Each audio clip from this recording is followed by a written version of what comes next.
আমার ভাইয়েরা, হযরত ইব্রাহিম আলাইহিস সালামের কথা আল্লাহ পাক কোরআনে কারিমে বলছেন সবর কারে কয়, দেখো শেখো সবর কারে কয়।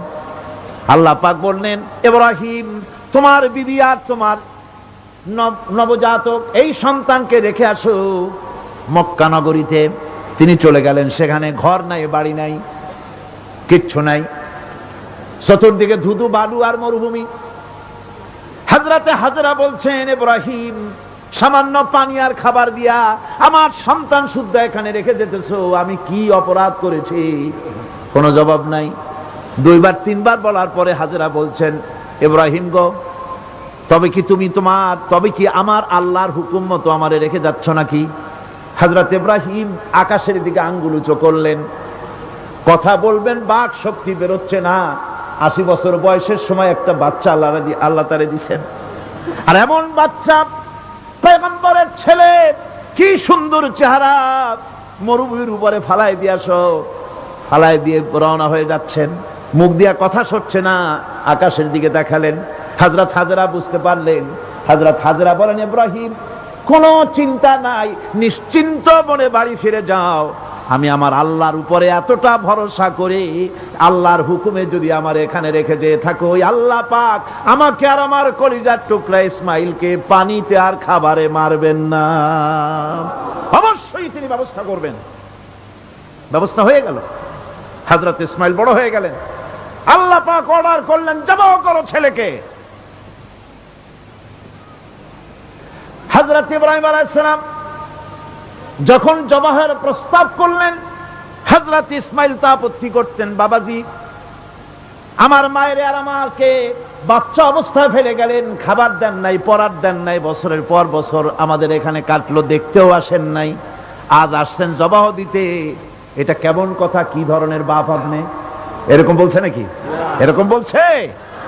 হযরত ইব্রাহিম আলাইহিস সালাম প্রস্তাবটা কিভাবে পারলেন? আল্লাহ পাক কোরআনে কারিমে দৃষ্টান্ত রেখে দিয়েছেন। আল্লাহ পাক বলছেন, হযরত ইব্রাহিম ছেলেকে বললেন, ইয়া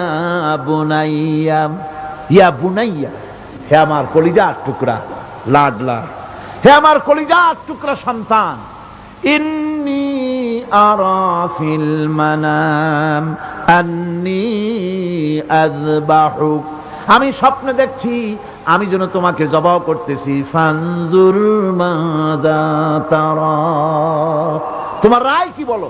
আমি তো স্বপ্নে দেখছি যে আমি তোমার জবাহ করতেছি, এখন তোমার রায় কি, তোমার মত কি? হযরত ইসমাঈল আলাইহিস সালাম শুনিয়া দিলেন দৌড়, নাকি না?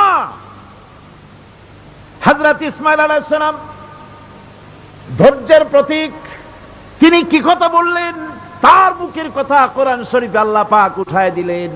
হযরত ইসমাঈল বললেন, ইয়া আবাতি ফাআল মা তু'মারু সাতাজিদুনি ইনশাআল্লাহু মিনাস সাবিরিন, হে আমার পিতা, আপনি যে ব্যাপারে আদিষ্ট হয়েছেন আপনি তা পালন করুন, অবশ্যই আমাকে ধৈর্যধারীদের মধ্যে পাওয়া যাবেন। সুবহানাল্লাহ। এক বর্ণনায় এসেছে, হযরত ইসমাঈল বললেন, আব্বাজান আমি ধৈর্যধারীদের ভিতরে আমারে পাবেন, তবে জবাহ করার আগে আমার হাত পাওটা একটু বেঁধে নেন, কারণ জবাহের যন্ত্রণায় আপনার গায়ে যদি আমার হাত পাও লেগে যায় তো বেয়াদবি হয়ে যেতে পারে, আর আমি মরে আমার জবাহ হয়ে যাওয়ার পর আমার রক্ত মাখা জামাটা নিয়া আমার মা হাজেরারে দিবেন, কারণ তাকে মা বলবার মতো আর তো কেউ নাই। হযরত ইব্রাহিম তাকে বাঁধবার জন্য প্রস্তুতি নিলেন। হযরত ইসমাঈল বলছেন, আব্বাজান বাঁধবেন না, বাঁধার প্রয়োজন নাই। বলে, কেন? একবার বাঁধতে বললে আবার তুমি নিষেধ করছো কেন? ছেলে বলছেন, আব্বাজান বাঁধবো না এই জন্যে, হয়তো কিয়ামতেই প্রশ্ন উঠতে পারে যে আল্লাহর হুকুমে রাজি ছিল না বলে হাত পা বাঁধা জবাহ করছে, আমি এই সুযোগ দিব না, আপনি জবাহ করেন, আমি এতটুকু নড়াচড়া করব না।